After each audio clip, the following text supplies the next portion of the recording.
Gimana sih caranya biar nggak laparan? Aku udah coba minum teh hijau tapi tetap laparan. Ini adalah cara paling ampuh gimana cara kita bisa nggak lapar-laparan sehingga kita bisa turun berat badannya jadi lebih gampang. Dan kita jadinya berenergi, kita nggak lemes. Kita harus pahamin dulu bahwa lapar-laparan itu adalah respon yang alami tubuh kita ketika kita sedang menurunkan berat badan ataupun kadar lemak. Tapi kita nggak mau laparnya itu sampai mengganggu pekerjaan kita ataupun mengganggu kegiatan lain. Contohnya misalnya mengganggu tidur kita, olahraga kita juga. Jadi teman-teman harus pahamin dulu kalau kita mau turun kadar lemak kayak klien-klien gue ini ya yang turun 9 kg dalam waktu sebulan ataupun bahkan 10 kg dalam waktu sebulan ini, ataupun yang perempuan turun hampir 5 kg dan lingkar perutnya 19 cm, ataupun kayak gue gini yang awalnya 30% kadar lemaknya turun ke 15% kayak gini, kita pasti ada ngerasa lapar-lapar dikit tuh, tapi tidak sampai mengganggu. Nah, cara yang paling pertama, kita mau memenuhi kebutuhan protein kita mau mengukur apakah kita udah cukup nih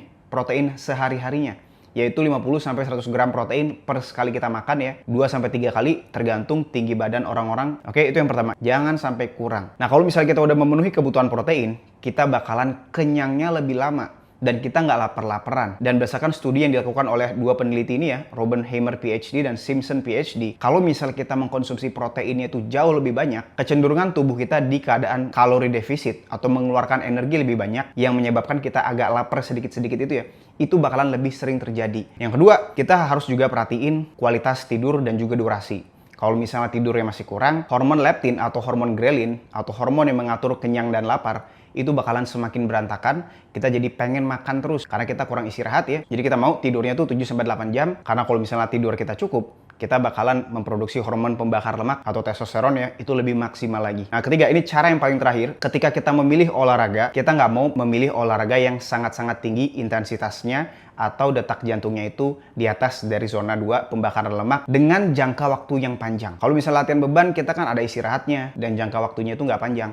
Tapi kalau misalnya kita lari itu ya non-stop, itu bakalan menguras glikogen di tubuh kita atau cadangan gula di tubuh kita, dan kita bakalan jadi lebih gampang lapar, terutama lapar dari karbo ya, untuk menggantikan semua glikogen di tubuh kita ini dibandingkan dengan misalnya kita jalan kaki 10.000 langkah atau bahkan 15.000 langkah, itu murni pakai lemak ya sebagai energi, kita tidak akan menguras glikogen di badan kita ini. Nah, kalau misalnya teman-teman butuh bantuan coaching langsung dari gua monitor langsung setiap harinya, dan setiap minggunya kita bakalan ada meeting mingguan untuk memastikan progres kita itu terjamin dan penurunannya itu cepat dan efektif ya. Gua bakalan bikinin program dietnya mau di rumah ataupun di luar, cara masaknya makanan di rumah gimana, bahan-bahan makanannya apa aja, termasuk kalau kita ojek online pesennya apa, termasuk program latihan di rumah ataupun di tempat gym, rutinitasnya hariannya ngapain aja. Nah, kalau misalnya teman-teman tertarik, teman-teman bisa langsung daftar aja di link di bio.